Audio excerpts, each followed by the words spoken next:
Bwana Yesu asifiwe sana.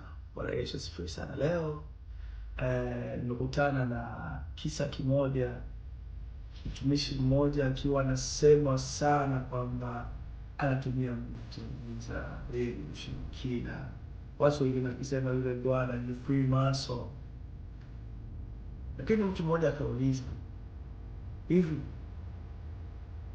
hao watumishi ambao wanaombeaga watu hao, wanaombea watu wao wakiugua, waga wanaombewa na nani?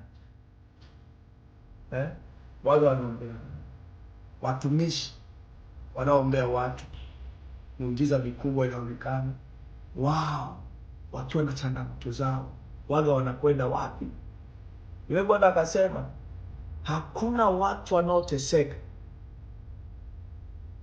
na wanaficha sana shida zao na magonjwa ya matatizo yao kama watumishi ambao wamekuwa wakitumika kwa namna ya miujiza na ishara mbalimbali, hasa katika ufungulivu wa wao.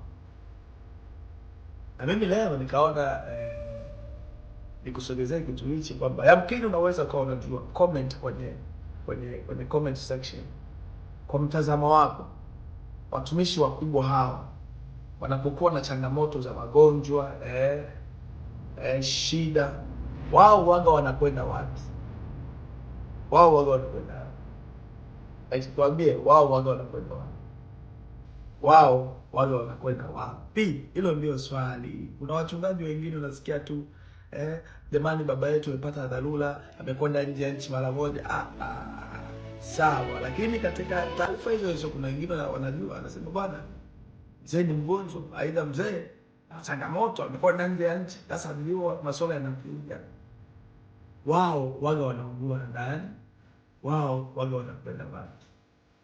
Asante sana. Kama unafahamu basi news hapo chini, na wengine watakusanyika watakuja kuangalia mahali ambapo watumishi wa Mungu ambao mimi nawafahamu pale wanakwenda kwa ajili ya kupata msaada. Aidha ifahamike, labda matatizo na magonjwa na shida waga ni kwa ajili ya waumini, si kwa ajili ya hao wanaonekana na kufahamika kama watumishi wa Mungu. Tueleze, funguka, tueleze watumishi, yule mchungaji wako, yule nabii wako, yule akipata matatizo waga anakwenda wapi?